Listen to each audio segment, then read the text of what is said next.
but also helping this specific part of the population, formerly incarcerated people. What makes you passionate about helping them out? I think for us, the way we came into this, our nonprofit was called Good Life Community Development, and that was launched in 2020. We had developed this stability continuum to kind of help people identify strengths and deficits and be able to move towards stability in 10 areas of life.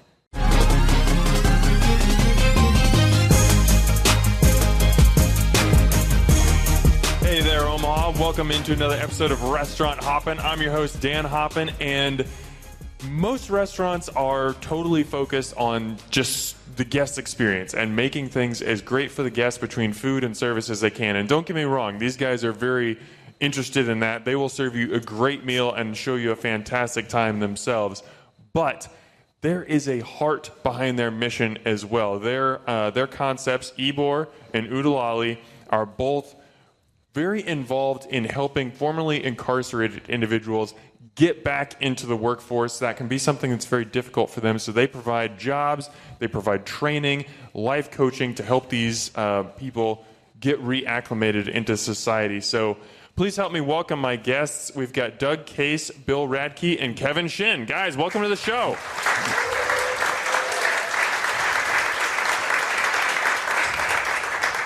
So I would love to start here by just kind of introducing the concepts that you are established with and work for. So let's start with Doug and move on down the line. Just introduce yourself, the concept that you work for, and just, maybe like a quick description if somebody hasn't been there before, just kind of what kind of food you cook, what you're going for as a restaurant. Sure. So I'm the executive chef for Ooh De Lally restaurant. We're located in Dundee. Some of you may remember the old Mark's.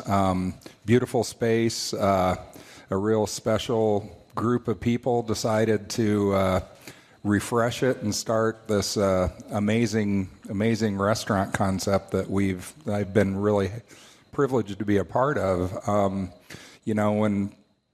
I was asked to do it, I remember Mark's a little bit, and to me it was just a cozy little neighborhood restaurant. So I wanted it to be accessible. I wanted it to, of course, be nice in terms of you could come there for a celebration, or you can just come there and grab a sandwich at the bar. I feel like we all function very well as a team together. So the culture there, the vibe is pretty energetic. So I think that kind of helps draw people in. But I would say our food is, new American comfort food focused. We're not reinventing the wheel. We're just trying to take the dishes we have on the menu and execute them really well. And this program has provided me with some of the most fantastic cooks and workers that I've ever had the privilege to be associated with. So just having a great time. I just got to interject real quick. The only problem with Ooh De Lally is when you go, if you have the lobster roll there, it will ruin other lobster rolls for you. It is fantastic.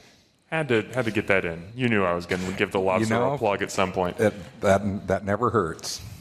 Bill, who are you? My name is Bill Radtke. I am director of Ybor Cuban Sandwiches. So we have programs that help people coming out of incarceration get connected into the culinary industry. And we chose the Cuban sandwich concept specifically because it's very simple. The Cuban sandwich is the greatest sandwich of all time, as Dan would know. I'm not arguing. And so the name comes from Ybor City, which is a little neighborhood just outside of downtown Tampa. And one interesting fact about Ybor City is the western edge of it, there's a road coming up out of downtown Tampa, and that road is Nebraska Avenue. Really? We lived in Tampa, just outside of Ybor City, and our house was a few houses down from Nebraska Avenue when we lived there. And Ybor just kind of always had a special place in my heart. And even my son, who was adopted, we found out that his great-grandparents had met in Ybor City. One was a Cuban immigrant, one was a Spanish immigrant. And that really is the beauty of the Cuban sandwich, is it's an immigrant sandwich. So it combines mojo, Cuban pork with Spanish ham, German pickles, Swiss mustard. And it's this beautiful kind of image of different cultures coming together, combining their ingredients, and creating this amazing sandwich. So when I moved back to Lincoln in 2021, and we were exploring this concept and this idea, and we were talking about having this program, what type of restaurant would we want to have? We were sold on Cuban sandwiches. Well, I sold everyone on Cuban sandwiches, I would say. Because what I was finding in Lincoln is you'd find it on a menu, but sometimes it wasn't an authentic version of it. It's not a Cuban sandwich. And it all comes down to the bread. And for us, it was trying to create an authentic interpretation of the Cuban sandwich that we loved. And we've been doing this as a pop-up in Lincoln for the last year and a half. So our goal is to establish ourselves in a brick and mortar space. We're kind of a ragtag, small group of people in a nonprofit and trying to raise the funds right now to be able to launch a brick and mortar space. And so we open it up to anyone. If you want to donate to us, I don't want to steal your thunder. No, please, by all means. But for us, we've set a goal to try to open it by next year in 2025 so that we can have our training ground transition from part-time to full-time, which is I'm actually slightly jealous of you guys because you get to be in the kitchen day in, day out. And so, yeah, that's who I am. That was really, really long, but I'll pass it on.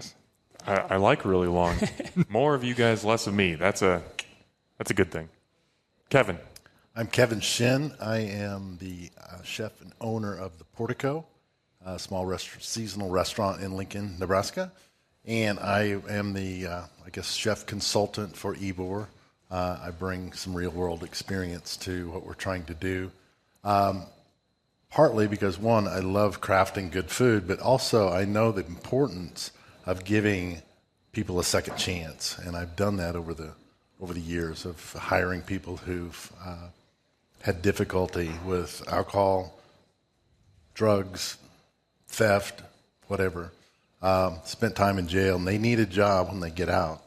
And I have a handful of success stories and a handful of not so successful stories. But the people that have come through, worked for me, are doing well. And I believe in this concept that Bill is pursuing. And he reached out to me about 2 years ago, and I fell in love with the concept, but I said, if you want me in, it's got to be a great sandwich. It can't be a charity case. So we've got to make something fantastic, and I think we did. Okay, so what defines a great Cuban sandwich? Like, what makes an Ybor Cubano like the Cubano to have? The cool thing about a Cuban sandwich is even though you can look at it and you can say it's just a sandwich, there's a lot of elements to it that are crafted. And even as a concept for a training ground for a culinary program, you would think, well, you're just making a sandwich. But there's a lot of technical aspects to it. And so it's, we make our own mayonnaise. So it's understanding how to make a mayo. We make our own pickles. So it's understanding how to pickle. We initially started off making our own bread, so it's understanding how to make bread. And so there's all these aspects of it that are crafted. But really what makes a great, great Cuban sandwich is it's having each one of those components crafted perfectly. But by far the most important ingredient is the bread. And that's why for us it was the bread needs to be perfect. And so we started off making our own bread. And then when we decided to kind of up our production and do a lot more pop-ups around Lincoln, we didn't have the infrastructure in place to keep going. And so we reached out to a bakery in Ybor City in Tampa, and they started distributing bread to us. And so even our bread is coming from Ybor City, which is really cool. It's a cool part of the story.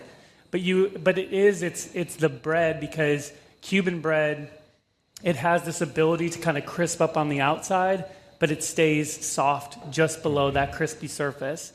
And when you get that, it kind of holds the whole sandwich together, gives it structure. And then it becomes a palette for a lot of other types of sandwiches. And so for us, it's looking towards a brick and mortar spaces, taking that palette of what a Cuban sandwich is on that bread and having different variations of it. So now we have a different variation, which is a spicy version of it that we put caramelized onions and pineapple on it. And we have a lot of other concepts that we're developing so that when we launch the brick and mortar, it will be of an array of different types of Cuban sandwiches. I know you guys might not believe this just based off my social media over the past few months, but the Reuben is actually not my favorite sandwich.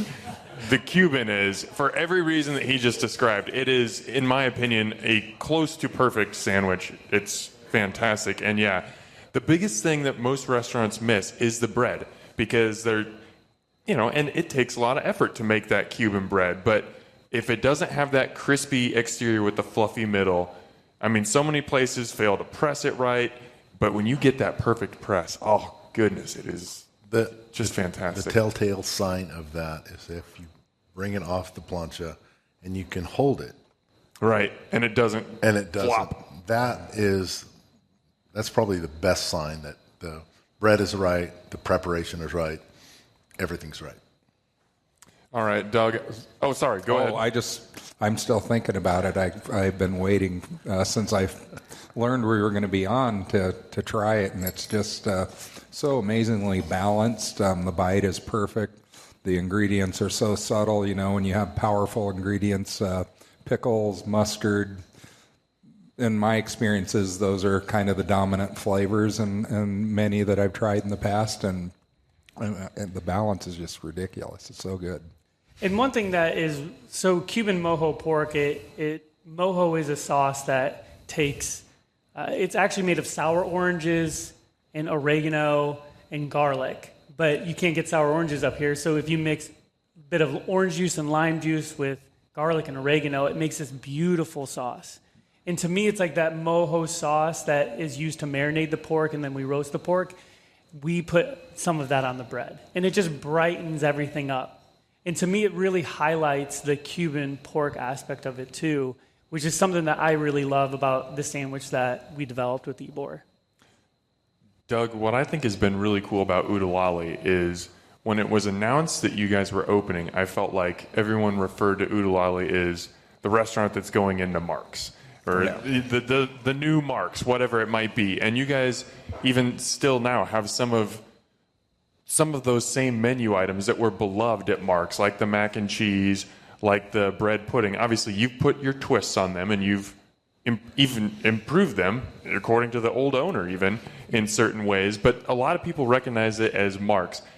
But I don't really hear that anymore. It's been cool over these last 8 or 9 months to hear that, yes, Mark's was great and it was beloved, but this restaurant in this new space, it's a different thing. It's its own personality. Ooh De Lally has kind of carved out its niche in Omaha. Have you kind of felt that from guests? And what has it been like for you as the chef to kind of feel that shift?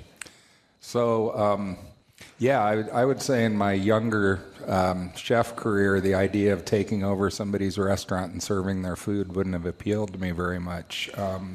But this was really... I saw beyond that right away. I really enjoyed Mark's. It's a very comfortable space, very beloved house and patio. But when I went into it, that was one of the things that were put on the table right away. It's like the people that wanted to see it come alive again.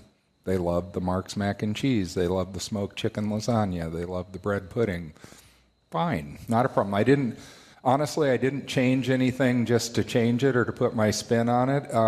The recipes that we received, the actual Mark's recipes, there were just some things missing when we tested the recipes out, and so really it was kind of change of necessity to try to get the texture, flavor combination, and balance right. I think bread pudding's a good example. We actually doubled all the liquid that was in the original recipe, and I can't give away the whole recipe, but there's 60 eggs in one pan at 24 servings. So I mean, it's rich. It's guys. It's a day's work. Now, people just love it. We serve it a la mode.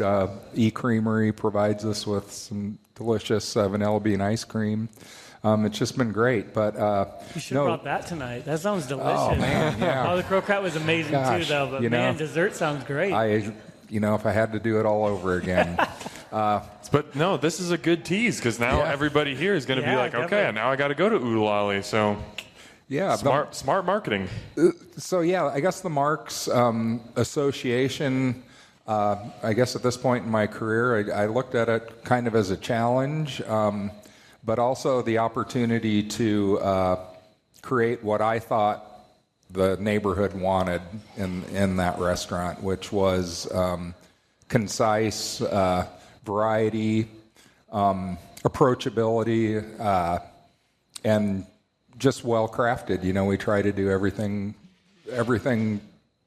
the same way every time. Consistency is what I say that word probably too many times during the day, but you know, we took something simple like a French fry and really studied, tested, wanted to make sure that we weren't just doing a hand-cut fry and throwing it out there.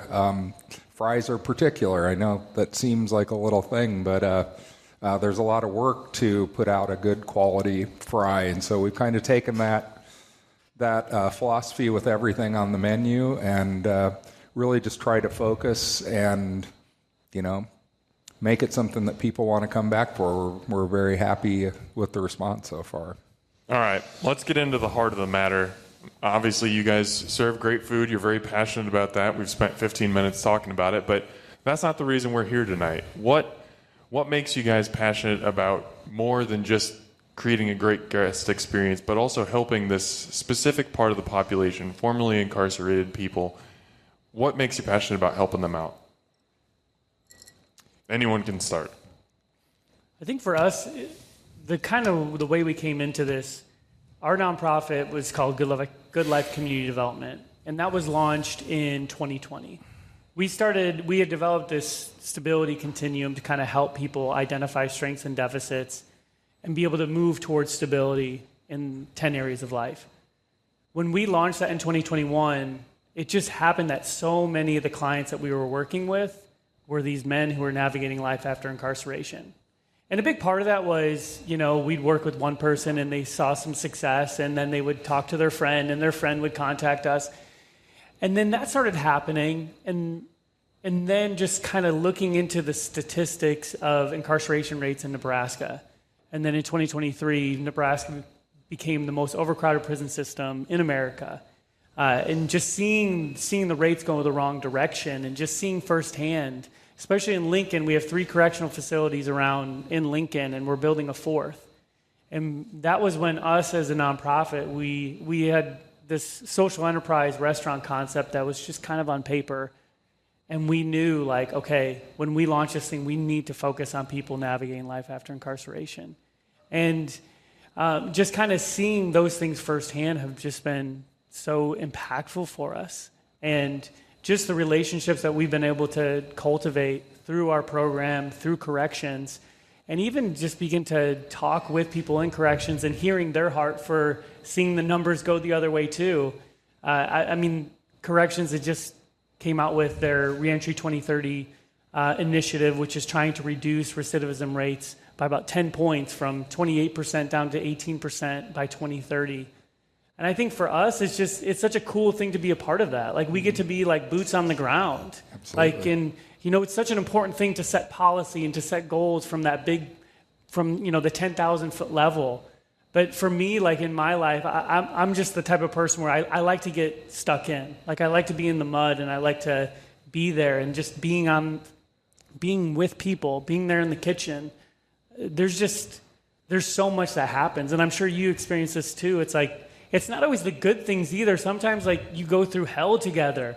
Like, we did a pop-up one time, and it was the one that you came, the first one. Yeah. It was awful. It started snowing on us. Everything went wrong. We had a line of 100 people, and then we had 30 tickets on a folding table, and all of a sudden the wind came and blew all the tickets off the table.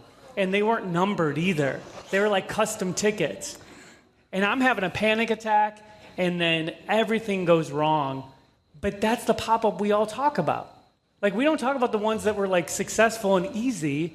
Like, you go through this war together, and you kind of wear those scars, and there's this camaraderie that happens, and there's this community that gets built And for me, it's like it's being in those moments. Yes, it's great seeing and working with people and seeing them move towards stability, move towards success, move towards a career in the culinary field. But just kind of building relationships one-on-one has always been something that I've really loved. And that's a big part of it, I know personally for me. The other part of it, too, is introducing to the community this concept, which has been amazing. Just seeing the program participants that we have interact with our customers, and it changes public perception. Because sometimes people think of someone who spent time incarcerated, and they think of that person as maybe a scary person, or I don't know if I can interact with that person. You can create those interactions, and then it changes what people think. It changes those biases that we have in our heart, and hopefully we can set people up towards success, so we see these statistics get reversed in Nebraska. So that's a big part of it for me. When I first got into the restaurant business in 2007, I started my own restaurant with zero experience, no culinary degree, but I had a dream and I had a passion. And when it came time to start hiring people, I realized, oh, you don't have experience either. You fit in, and I began to adopt that principle that I want to give what I did not have or get. I didn't have experience, so I want to give you that opportunity to gain it. And so I had the opportunity to we baked bread every day, 90 to 100 loaves a day, sourdough based, and that is a skill. That's one of the things I brought to Bill in our discussion is if we want something great, we have to make it, or at least know how to make it. And because we need to teach people how to make something. And what a better skill than a live dynamic organism like sourdough that you have to be up at 5 a.m. and guy comes out of jail and realizes, oh, we won't have bread today if I bail. And so just giving people a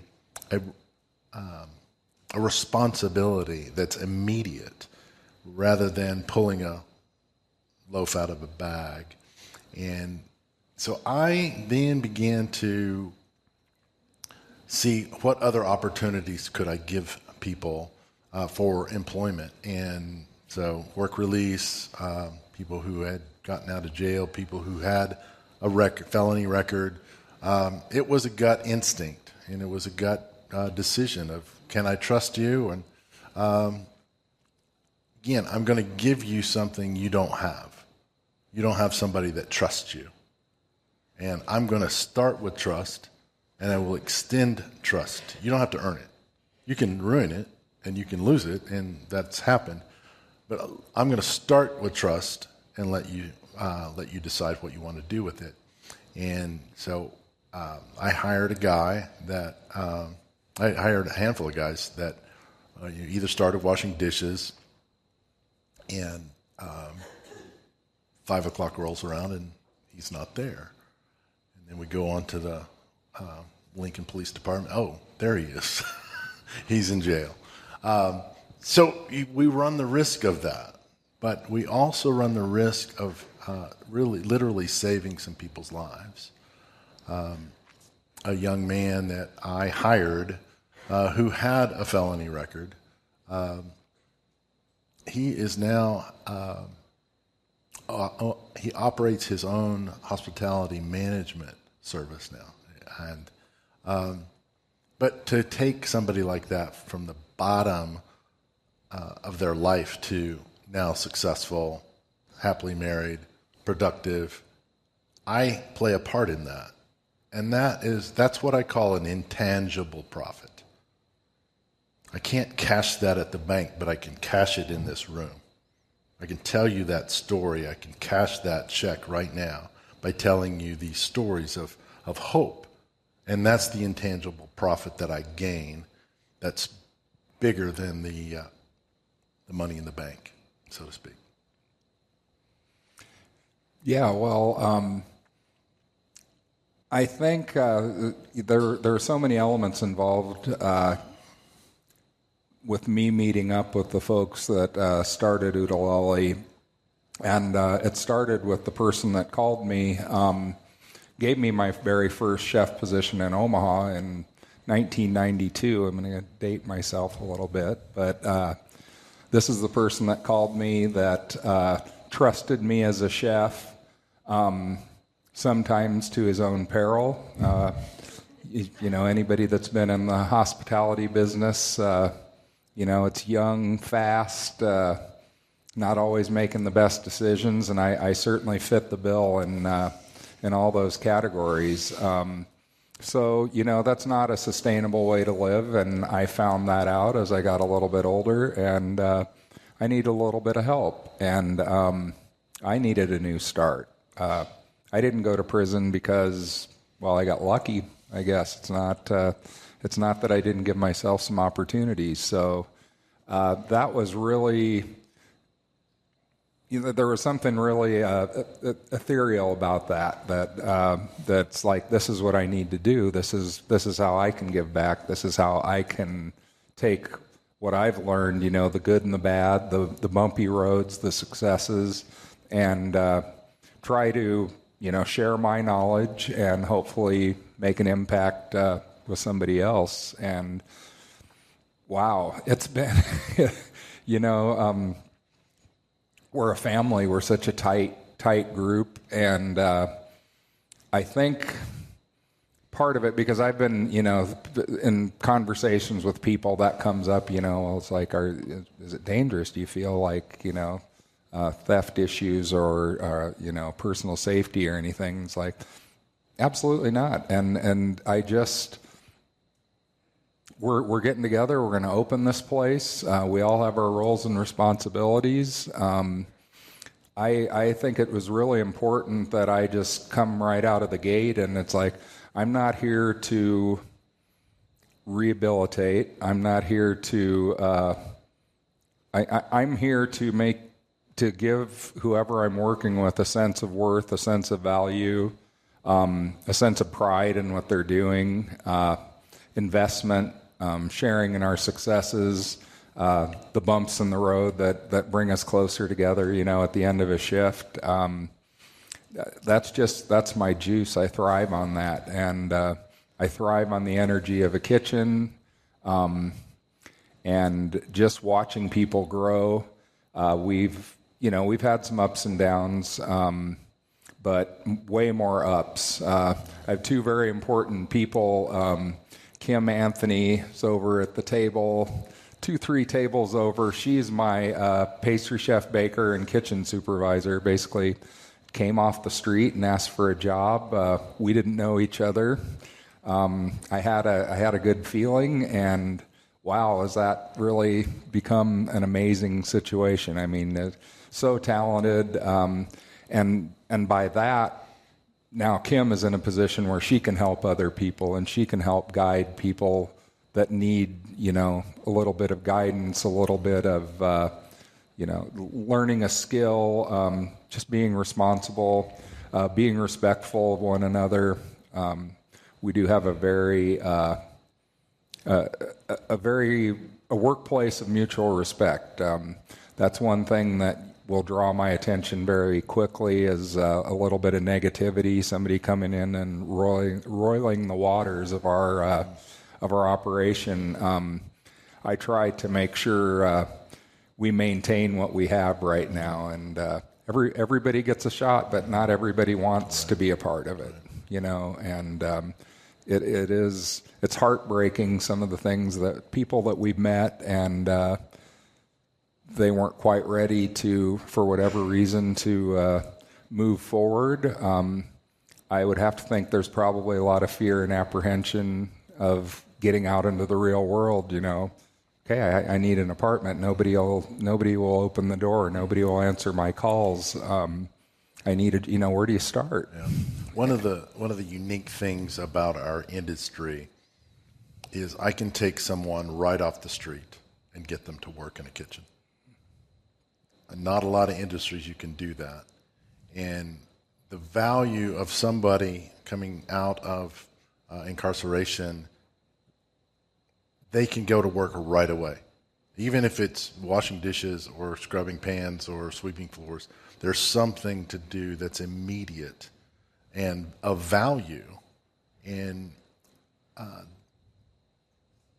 when we look at folks like that have a need, we don't just look at it as, oh, we're helping you out. Because I've had dishwashers now that work at Michelin star restaurants.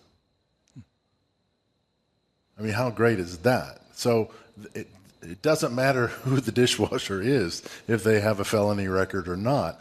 The opportunity in our world is you can move forward if you want to. And I've seen a lot of that. And that's what, again, back to that intangible profit that I feel is makes my work rewarding. Bill, in my research, I found a quote from you. You said, people who are navigating reentry, they're constantly labeled a felon. When you apply for jobs, you have to say you're a felon. Housing, you're a felon. And for us, we want to give a new title to someone, and that's chef. What does that title mean to people who come through your programs? Yeah, it's just kind of wild to me that you consistently see people who have served their debt to society, but then they keep having to serve it over and over and over and over again. And it really is heartbreaking so many times because, we'll start job seeking with someone and they get no's because of the record, even though I know this person is good at what they do. And it's frustrating for me, frustrating a lot. But so often it really is, are we going to define someone by the worst decision they ever made, or are we going to define them by the future that they're walking towards?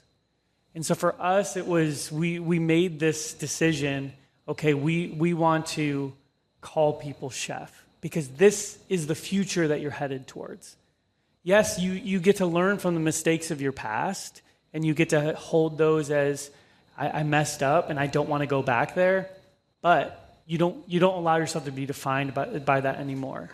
And we discovered that actually at our very first pop-up. Our very first pop-up was March of 2023. And we were in this little back room of Zipline Brewery in Lincoln. And one of our guys, he was on the grill, and he's just cruising. He's crushing it.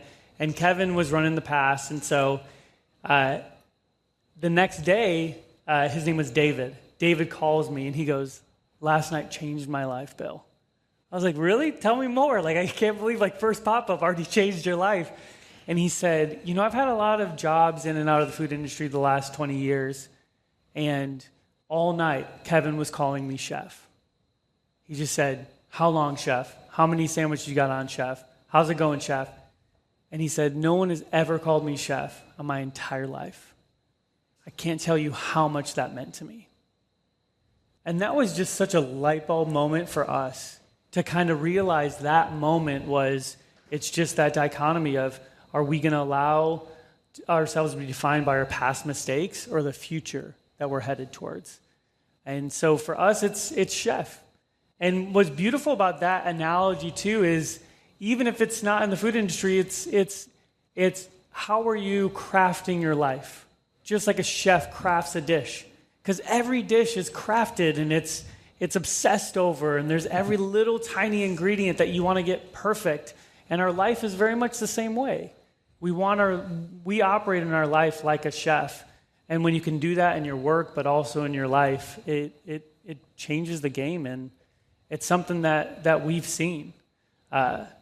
Another really powerful example of that is one of our guys. Actually, he's right over there. His name is Cody.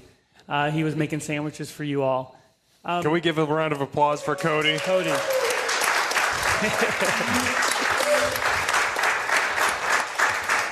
Cody's a really good public speaker. I always make him share, and he always makes people cry, but he's really, really talented. Cody, he got connected to us about a year ago, and when he got connected to us, he said, "Hey, I'm actually facing more charges in January." And this was around October that he got connected to us. And so he started working with us for a few months, and we saw so much positive things out of Cody. And so Cody was going in for sentencing in January, and I mean, he was convinced, and I was kind of convinced he was going to go back. And I was kind of bummed about it because Cody was really, really good in the kitchen. I was like, I don't want to lose him. But also Cody was he became a big part of the team, and we just loved having him. And so I told Cody, I said, hey, would it help if I just kind of wrote a letter of recommendation, and so that you can give that to your attorney, give that to the judge? And he said, yeah, let's do that. So I wrote this letter, just wrote it from my heart, everything that I had seen. And Cody went in front of the judge that January, and the judge looked at all the progress that he made, and he looked at that letter as well as part of everything that he was doing with his life, and was able to get him probation instead of incarceration. And even since that, absolutely. But the best part about that story is it's what's happened since then, right? Because Cody has continued to do amazing things since then. Since January, he's just become such a pivotal part of our team. And to the point where I'm like, Cody, you need to stay on board. So he's completed the program, but I'm like, no, we need to keep you on board still. And because we're headed towards this brick and mortar restaurant, and I want you to be a part of it because he's such an example for anyone who's coming in.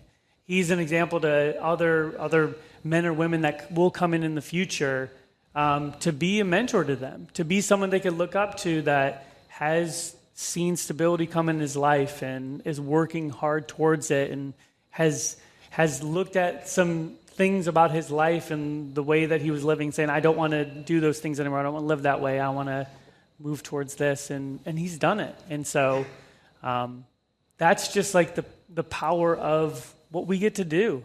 And watch the light bulb go off, right? That's the coolest thing, exactly. That's I'm just thinking of one of my guys I was talking to just last week, and he was like, Chef, a year ago I was living under a bridge. A year ago today, now I've got my own apartment. I love what I do. I love my work. The gratitude that comes from that type of situation is just it's hard to describe, hard to put in words, and it just that is really the best thing for me, is just watching that hope come back. Say I can do this. I can. I did make a mistake, but there are also sometimes you need help. We all need help, and the best of the best of the folks that have gone through our place have walked that walk, and really they want different. You could kind of tell. We've had some folks that have come through that you just know that they probably think they're better off just where they came from. Not really. That's kind of what I've seen, is like kind of an apathy or I don't ever want to go back there again. I'll do anything in my power so that doesn't happen. I want a new life. And you see that consistency day after day. It's really remarkable. That's I'm so fortunate to be able to work with these folks. I like to think of hope as a resource. Just like money, you can borrow some, and some folks just need to borrow some of my hope. Absolutely. And you don't have enough? Here, I have plenty. And when we believe in people, like when we actually live that way, and we feel that way within, I've got plenty to give around, to go around. And slowly, hopefully, that begins to become contagious, just like negative behavior does. Just like the way they were treated in, like you were describing Bill, nope, you're a felon, nope, you're a felon. Well, here, borrow some of my hope. I have plenty, and you don't have to pay it back. I like to think of what we do in that realm. We are dispensers of hope. We are bankers of hope. But we're lending freely, and you don't have to pay it back. Doug, on September 12th, you guys said goodbye to LaRue, who is the first official graduate of Ooh De Lally's program. You can get as much into detail as you want or not, but like, what was that like? What was it like for you to kind of have a front row seat to his journey? So, LaRue is a very good example of if you're not taking a look at a person with the character that LaRue has for your business, for give this person an opportunity, you're really missing out. Charismatic, energetic, very positive attitude. He started in the dish room with us. My original salad cook on our first busy Saturday night decided he didn't want to work there anymore, and I bought and he was not a part of the program, ironically, and LaRue stepped up, busy Saturday night, had never worked in a kitchen, and he found that energy. He found it that night, and he fed off of it, and he wanted to get better. And he sure did. By the time he was leaving, I could have him expo the line. He didn't have a lot of hands-on cooking experience, but he knew organization, he knew systems, the plating. He had great eye for detail, and he was kind of the starter in the sourdough, so to speak. His attitude helped others and grew and helped others to see that, okay, yeah, there's something here. If I put my if I put my mind to it. And LaRue just he ended up working out in the front of the house for a while. There really was nothing that you could ask him to do that he wasn't just 100% willing to do, willing to help. And he just, as we were getting further and further into it, he started thinking about things like, his own personal health. He became a vegan, actually, during his time there. And we actually got Modern Love catered in for him for his last day. But he just was devouring cookbooks and was just really, really into it. And he ended up getting a job down in San Antonio at, I don't know if anyone's familiar with Lulu's down there. It's a pretty well-known bakery. The son of the original folks at Lulu's have a vegan restaurant, and LaRue's now working there. And that's pretty cool. But he did that, It's like we provided, we had a place for someone, and obviously we received too. LaRue was a part of our operation, a part of what made us so successful. But he embodies like the scenario that you want to see with everyone that comes through the door. And we continue to follow him. The guys talk to him regularly. He seems to be doing great. A lot of what keeps me up at night is what happens when that accountability's gone, when you do have you're responsible for yourself again. Who's to say? I've never been in a position where I couldn't do something I really wanted to do for 5 years, and now all of a sudden I can do whatever I want. It's just to have the discipline, the mindset to continue to think forward, because let's be honest, he's on a good path, but he's not. He doesn't have the opportunities some of us had to, get the education and have the doors open for us to progress and, make a living. He has a lot of adversity, and he is. I have a lot of hope for his success. I really think that he's going to be great, and I'd love to see that from everyone, but it was LaRue's pretty special. But we have so many special people, so it's hard to just focus on him. It's like some of the folks that are, they've already said, when I'm done, this is where I want to be. And we do have one of my cooks upstairs. He was released. Still is a parole situation, but he's not going anywhere. He loves it. We at the end of the night we get. I take my toast out and we look at the pea mix and okay, this is how many lobster rolls you sold tonight, LaRue. This is how many chicken sandwiches you sold tonight, Tier. We just did $3,000 in an hour. And the pride and the desire to keep doing better and better, and like let's go out and beat what we did last time. It's there night after night, and it's just it's contagious. It really is, and it's hard to describe. It's just other than very grateful to be able to be a part of it. LaRue is going to be the first of many, I think, graduates. So that's exciting.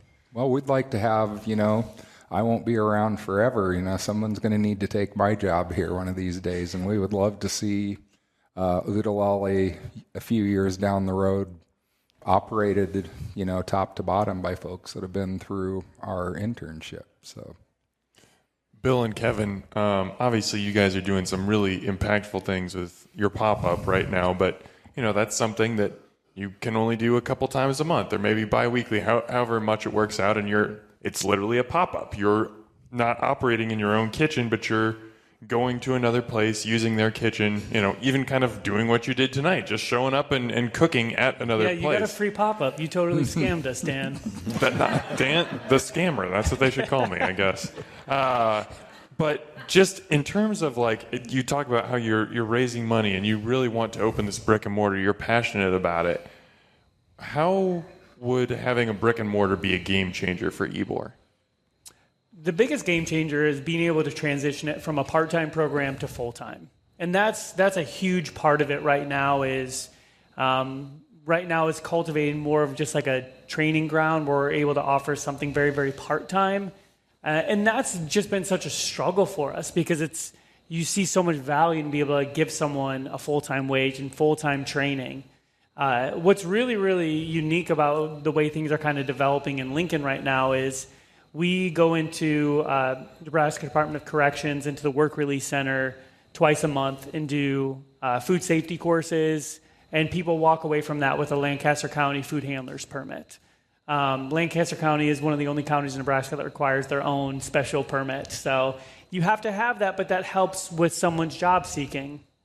In addition to that, we're kind of developing another phase, which is working with Southeast Community College to do a culinary class. It'd be an 8-week culinary class where someone could go from that food safety program into the culinary class. And then from there, and we're going to be able to do our first one starting this October. From there, moving into, ideally, if we had the brick and mortar space, they could move right into our program full-time. And so you're having this pipeline of someone kind of moving through, getting some interest and engagement into the food industry, and then being able to introduce for us. And so that's why for us, if we had that brick and mortar space, that kind of would be able to be developed 100% for us. And it is it's a big part of what we're laser focused on right now.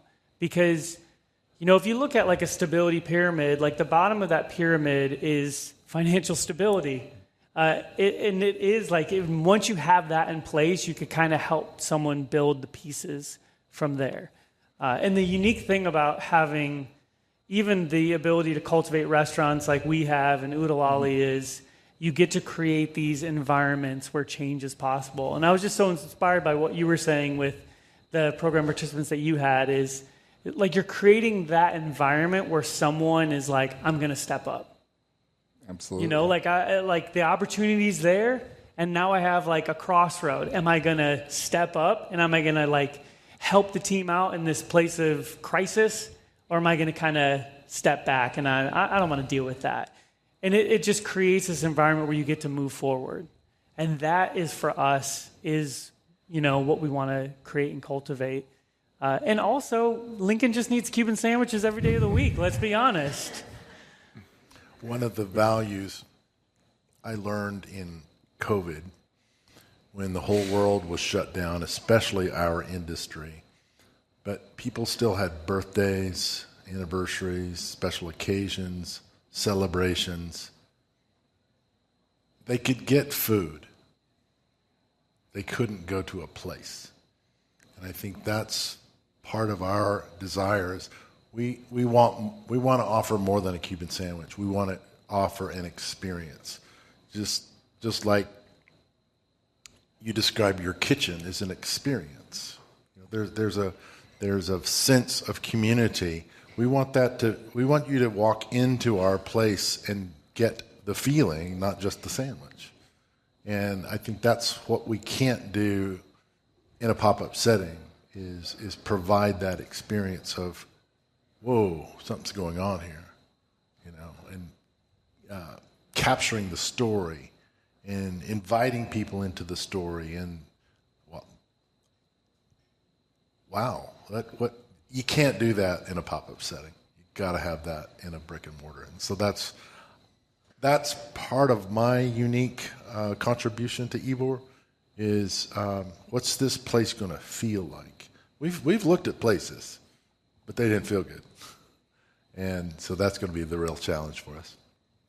I think 30 tickets swirling around in the wind, that creates a pretty memorable experience for customers. Negative experience. Oh, yeah, that was very negative. But you guys survived. What do you guys see when you look at the restaurant industry? What is the future of programs like yours? I know you guys aren't the first ones to do something like this, but do you see this being a trend that more and more restaurants are going to adopt, hopefully? Well, one, I think the future is small. And I'm 5 years into that future with my little one-table-a-night restaurant. I had a 38-seat restaurant that ran for 10 years. COVID taught us that we need to focus and slow down.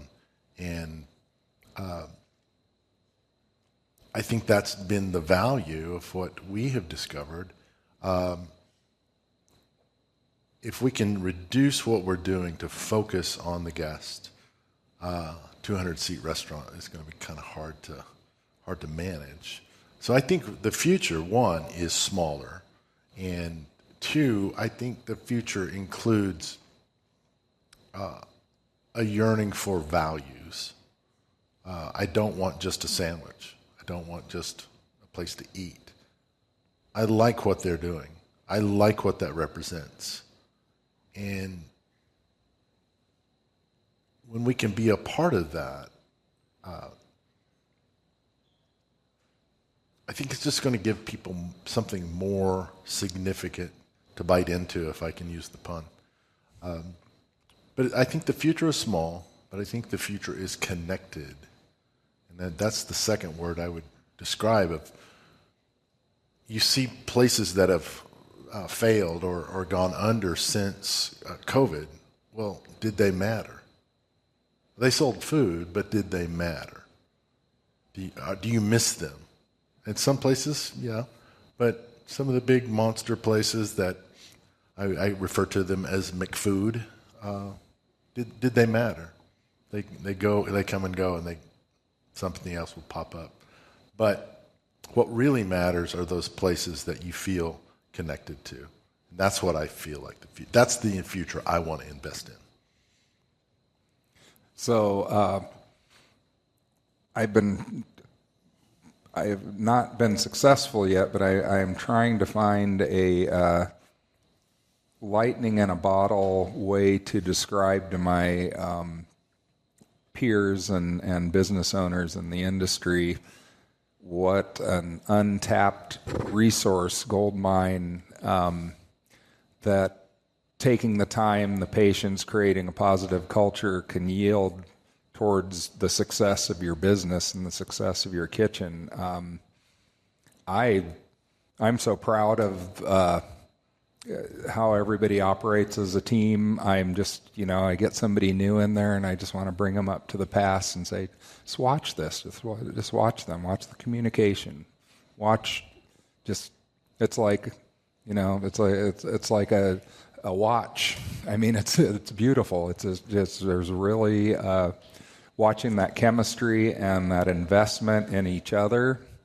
I absolutely believe that energy translates to the whole dining experience.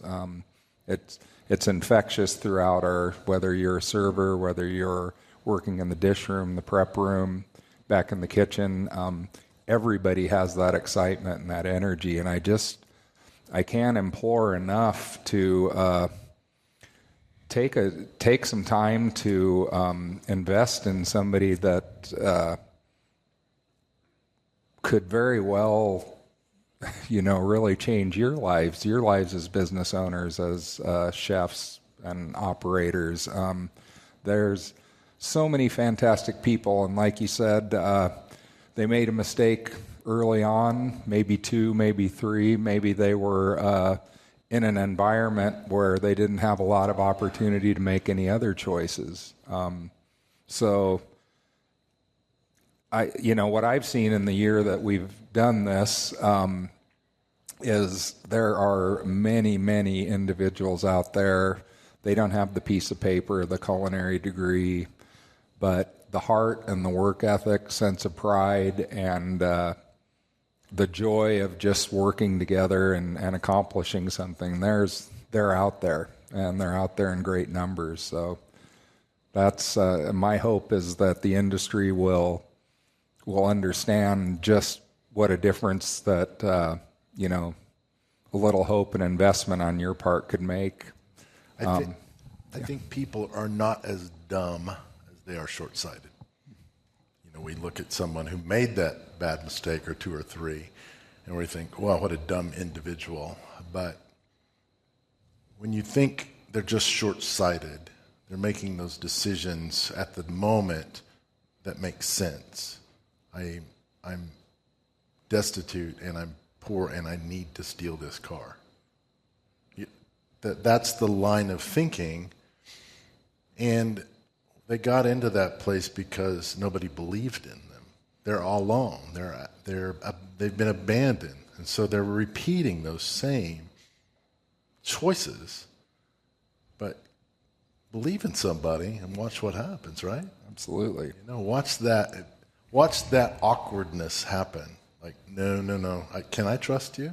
Well, it's your choice, but yeah, I think a big part of it too is like it's helping someone not just have a job, but move towards a career.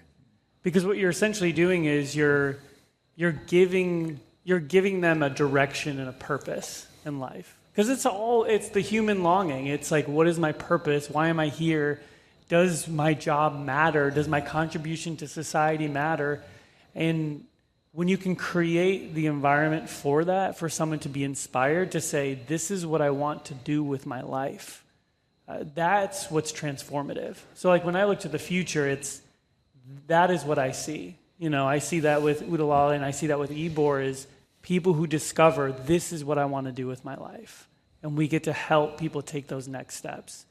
And I think as that happens, other restaurants are going to be excited about that, because you're giving them people who are excited about a career in the culinary industry. Because, I'll be honest, like I talk to restaurant owners and some of them are apprehensive. But also a lot of times there's such a high turnover rate. They're like, we just need people here. But if you can cultivate an environment where you're kind of guiding someone towards, healthy rhythms with work and helping them kind of go through those steps, and then you're able to kind of hand them off to other restaurants in our cities, I think that's where the culture can begin to shift, and we can begin to see a real impact. And that's why, to me, I'm just so excited that both of these things kind of happen, like we're kind of growing together, and it's kind of happened at the same time, and it's just so cool that it kind of happened that way. It'd be great to be a template for the future, and because man, I tell you what, I've been doing this a long time, and I have fun every day. I really do. Even when it's not fun, it's fun. And I don't have fun every day. No. well, it's sometimes it's not it's not positive fun, but the greater the You just don't have to set up a mobile kitchen every single time. Right, exactly. Okay, yes. No, I think, that is. It's almost frustrating to me that that there is apprehension, and I think it's as simple as, hey, I need someone to come and wash dishes in my restaurant. The people can't eat if I don't have clean dishes. That my cooks can't cook if they don't have clean dishes. This job matters as much as my job, as much as our executive director's job, and it really, it's more than just words. Everyone in our establishment knows what their role is and knows that it's important and that it makes a difference. And if they weren't there, things wouldn't go well. Yeah. But that's what you've intentionally cultivated in the environment is this job has purpose. This job has meaning, and you help someone understand that. And that transforms any job, because then you understand sweeping floors is part of it too, mopping, those aren't glamorous jobs, but they serve a significant purpose to the restaurant. Yeah. What COVID taught us is that a pandemic is powerful. But what it didn't teach us is that pandemic can take over in a positive way. Why do we always assume that negative influences will lead to the most influence? But I think what we're hoping for is success after success, and we can look back and say, maybe there's a pandemic of hope. Maybe that will trickle into and infect people in a broader way that says, yes, I'd rather live that way than this way. I'd rather run business this way than that way. I've seen it happen. I'd rather be generous than not. And this kind of hopeful fool believes that. Well, this has been a fantastic conversation. I want to respect you guys' time, and we're up against the clock, but super quick, if anyone is in the room right now watching this, listening to this, and they feel inspired and they're like, I want to get behind this mission, I want to help, how can they support or donate to Ooh De Lally or Ybor? So obviously you can come in and eat several times a week. We always appreciate that. We do have a fundraising arm, obviously. We do, when you come in to eat, actually, when you pay your check on the little toast module, there is an opportunity to donate that just comes up on the end of the screen. But honestly, just come on in and say hi. If I'm there, I'll introduce you to the right people.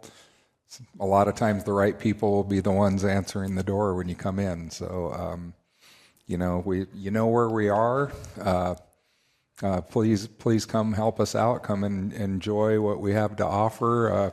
We're really proud of it, and I think that's what it's all about.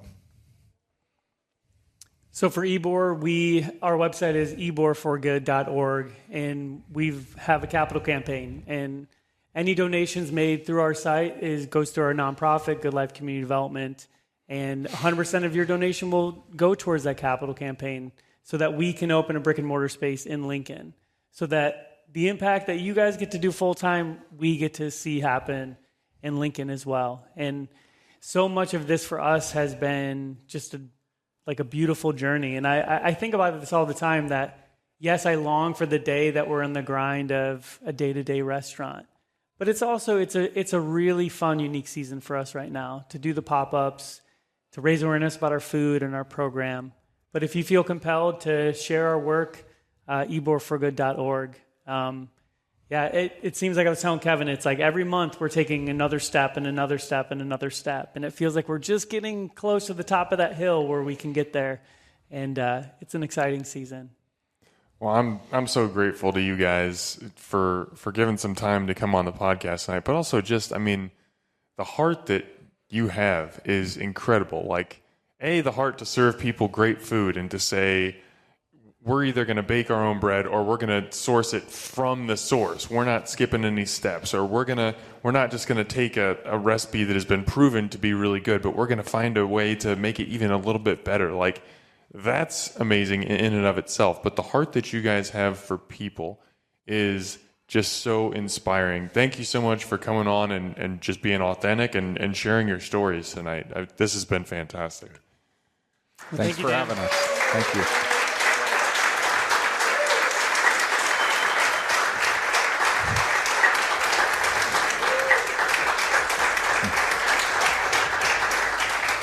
Wow, best round of applause ever. Well done. Amazing. Oh, wow. Omaha, as always, thanks for eating with us.